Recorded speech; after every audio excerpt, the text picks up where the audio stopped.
Ассаламу алейкум туугандар, кандайсыздар? Назарыңыздарда кайрадан эле Ош реклама каналы. Бүгүн 2-июль 2024 жыл туугандар. Мен сиздерге барыңыздар эле билген Фуркаттын центринен сатыла турган жаңы салынган 2 кабаттуу заңгыраган үй тууралуу маалымат бермекчимин. Бул үй көпчүлүгүңүздөргө эле жагат. Жаңы үй экен туугандар. Анан быйыл эле бүткөрүлгөн. Келесиздер, жашайсыздар.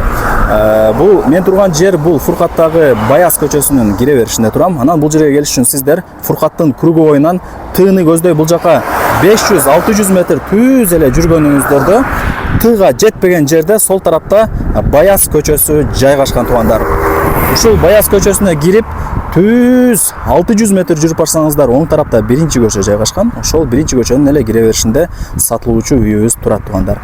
Бул үй көпчүлүгүңүздөргө эле жагат. Өтө сонун үй экен туугандар.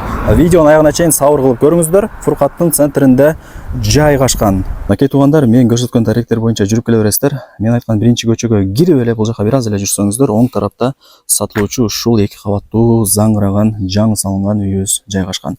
Срочно сатка чыкты туугандар. Өтө жакшы качестводо салынган үй экен. Быйыл эле бүткөрүлгөн жаңы үйлөрдүн бири. Азыр колдон келишинче маалымат алып берген аракет кылам. Баасы болсо видеонун аягында сөз менен айтылат. Ээсинин номери болсо ушул видеонун экранында жазылган. Албетте өзүңүздөр дагы келип көрүп толук маалымат алып кетесиздер туугандар. Центральный жолго деле жакын 700 метр, 500 метр асфальт, калган 150-200 метр ушундай шагыл жол. Бирок ээси айтып атат, жакын күндөрдө ушул көчөлөр дагы асфальт болот экен туугандар. Центральный жолго 600-700 метр чыгат, шаарга 5-10 минутта жетип каласыздар.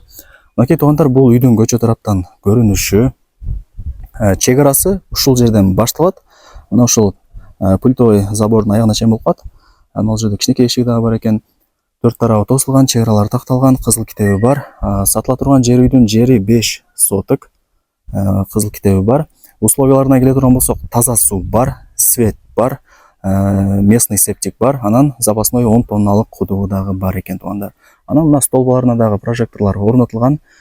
Ушундай бүт бардык шарттары бар. Анан Фуркатты билесиздер туугандар, шаарга жакын, анан эл өтө жыш жайгашкан. Бул жерде пустой эле чектин баасы 30 000-35 000 доллардан турат. Анықтан ушул информацияны да эске алып коюңуздар. Так, дагы кандай маалымат берсек? Үй тууралуу маалыматты ушуна көчө тараптан берип коеюн. 10 бөлмөдөн турган 2 кабаттуу үй. Узун турасы 12,5 бышкан кирпич менен салынган. Сейсмопоиск колонналары бүт бардыгы орнотулган. Биринчи кабатына, экинчи кабатына плита басылган. Чердактар черный потолок болгон, бүт бардыгы даяр. Келесиздер, жашайсыздар. Эч жерин эч нерсе кылыштын кереги жок. Анан байкап атасыздарбы, бул үй өтө мындай бийик салынган экен. Экинчи кабатына чыгып, ылдый тарапты карай турган болсоңуздар, өзүнчө эле панорамный вид. Кийин келип көрөсүздөр. Азыр деле мен чыгып көргөзүп берем. Мына ушундай туугандар, көчө тараптан көрүнүшү өтө сонун. Көчөлөрүн дагы көрүп атасыздар, орто кеңдикте. Асфальт кудай буюрса жакынкы күндөрдө болот экен. Бирок 500 метр асфальт болгон, бул жагы 150 метр жакын күндөрдө асфальт болот экен туугандар. Эң негизгиси бышкан кирпич менен тургузулган үй. Мына ушундай кирип келе бересиздер. Анан туугандар, бул видеону дагы дос тааныш тууган уруктарыңыздарга жөнөтүп коюңуздар. Балким Фуркаттын центринен үй издеп жүргөндүр. Мына баратан ачып киргениңиздерде сол тарапта ажатканасы, анын ар жагында пультовый забору, бул жагы арка. Үйдүн алдын көрүп атасыздар, чашка туугандар, гүлдөрдүн түр-түрлөрү эгилген. Мына жакта болсо таза суунун 2 кранты чыгарылган, запасной 10 тонналык кудугу дагы турат. Мына туугандар, ушундай көрүнүштө өтө сонун салынган заңгыраган үй. Анан бул жерде ээси айтып атат, фундамент кандай куюлган, үй кантип тургузулган, бүт бардыгын видеого тартып алганбыз дейт. Андыктан кимиңиздер кызыккан болсоңуздар, келесиздер, видеону көрүп дагы да бир толук маалымат аласыздар, кудай буюрса. Мына ушундай туугандар. Азырында тепичке чыгып дагы үйдүн алдын көргөзүп коеюн. Мына туугандар. Көрдүңүздөрбү? Мына пультовый забор, арка, үйдүн алдына 4 машина кеңири батат, кудай буюрса. Стяжка болуп даярдалып койгон. Анан мына эшиктери дагы ушундай өзгөчө эшиктер. Күн тиет, бирок күндүн нурун, күндүн жарыгын мына үйдүн ичинде өткөрбөйт экен туугандар. Өтө жакшы Айнекстан деген фирма экен. Мына бут кийим тизүүчү полкалар бар экен. Мына эшикти ачып киресиздер. Киргениңиздерде ушундай холл болуп калат. Өтө кеңири. Көп эле үйгө барганда билесиздер, холлу тар болуп калат, а бул жерде болсо холл өтө чоң, өтө кеңири. Анан эмнени көрүп аткан болсоңуздар, көп эле буюм тайымдары калтырылат дейт. Эми ал жагын келип үй ээси менен сүйлөшүп толук маалымат аласыздар. Мына потолокторун караңыздар, натяжной жарык бергич люстралар орнотулган. Бул жагы холл болуп калат. Мына ушундай кирип келе бересиздер. Бул биринчи бөлмөсү, мисалы. Асты паркет, дубалдар обой, потолоктору натяжной. Айнек терезелерин көрүп атасыздар, панорамный, полдон потолокко чейин экен. Өтө жакшы качествода салынган, анан өтө жакшы ремонт болгон үй деп ээси мага жакшылап түшүндүрүп берди. Өздөрүнө деп салган экен, эми шартка байланыштуу сатыкка коюп атыптыр туугандар. Мына бул жагы болсо кухнясы туугандар. Мына караңыздар. Бул эшик менен сиздер сыртка чыгып кетсеңиздер болот. Сыртта үй чочогу, подвалы, үйдүн арты, бүт бардыгы ушул эшик менен чыгып кетсеңиздер болот ошол жака туугандар. Же болбосо үйдү айланып өтсөңүздөр болот, азыр көргөзүп берем. Мына жагы склад экен. Так, бул жагы санузели, мына раковина, бүт бардыгы бар. Вытяжкасы да бар экен, байкап атасыздарбы? Иштеп атат кадимкидей. Мына бул дагы бир бөлмөсү. Ушундай кеңири сонун.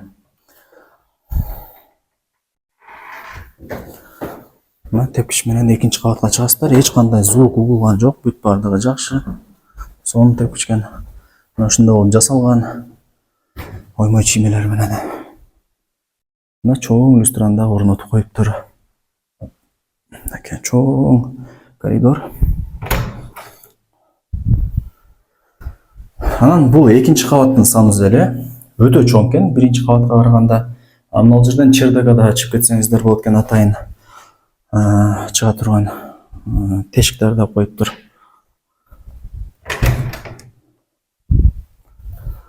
Мынакей туугандар, бул жагы болсо дагы бир бөлмөсү. Анан туугандар, мына өтө бийик салынган деп үй деп айттым го, мына караңыздар. Мына соседтердин үйлөрү кичинекей окуп аткан жанындачы. Көрүп атасыздар, а? Так.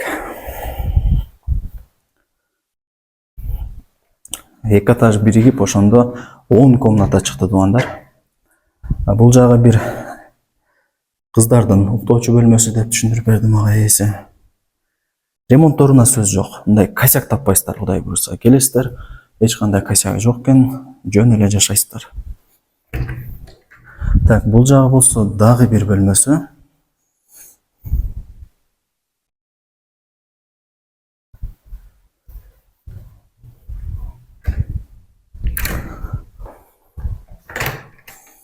Мына туугандар, бул акыркы бөлмөсү. Караңыздар, бөлмөлөрү кеңири, потолоктору дагы бийик. Жакшы. Анан мага жаккан жери туугандар, биринчи кабаттыкы дагы, экинчи кабаттыкы дагы ушундай холдору кеңири экен. Мындай кысылбай, каалаган бөлмөңүздөргө кеңири кирип бара бересиздер. Анан бул жерден үйдүн алды, мындай терраса деп коет го. Мына карап атасыздарбы? Бардыгы көрүнүп турат экен ушул жерден. Айнек терезелер полдон потолокко чейин. Ушундай. Туугандар, үйдүн алдына дагы чыктым. Мына ушундай көрүнүштө. Анан бул үйдүн мына тарабында место калтырылган. Бул жакта болсо жанагы 10 тонналык запасной кудугу. Негизи таза суу бар, бирок запасной кудукта жасап койгон. Пульт менен мына вратаны ачып, үйдүн ичине кире бересиздер. 3-4 машина кеңирип атат. Бул жагы сырткы чалканасы. Анан мына караңыздар, үйдүн алды стяжка, гүлдөрдүн түр-түрлөрү эгилип, өтө сонун болуп жасалган туугандар. Караңыздар. Бул үй менимче көпчүлүгүңүздөргө эле жагат. Анан бул видеону дос тааныш тууган уруктарыңыздарга дагы жөнөтүп коюңуздар. Балким Ош шаарынан сонун жерден үй издеп жаткандыр туугандар. Мына үйдүн каптал тарабы. Мына бул жагы үй чочок. Той топур кеңири өткөрө бересиздер. Раковина бар, суу чыгарылган туугандар. Анан мына жанагы эшик, кухняга да кирип чыгып турсаңыздар болот ушул эшик менен. Мына арка болгон экен, эч кандай суу өтпөйт деди. Лампочкаларды коюп коюптур. Бүт бардыгы жакшы. Анан подвал дагы бар, аз көргөзүп берем. Бул жагы туугандар умный печка. Ушул жерден үйүңүздөрдү Кудай буйруса жылытып турасыздар. Мына көмүр менен отундун местасы, көмүркана мындай айтканда. Мына жабылган туугандар эч кандай суу өтпөйт эч жактан. Себеби мага азыр ээси бүт бардыгын жакшына түшүндүрүп берди. Сонун болуптур. Анан мына подвалын эле көргөзүп коеюн зерикпей.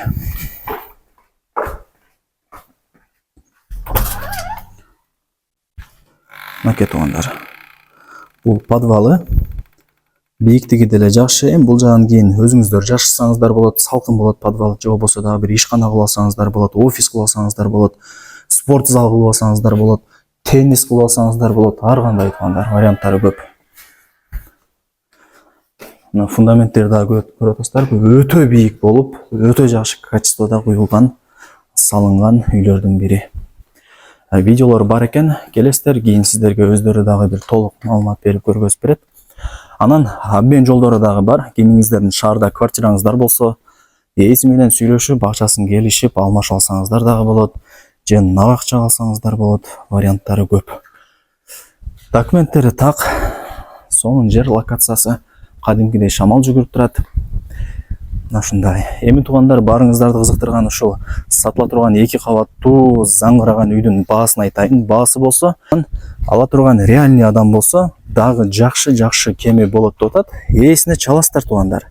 Келесиздер, көрөсүздөр, маалымат аласыздар. Барыңыздарга ийгилик.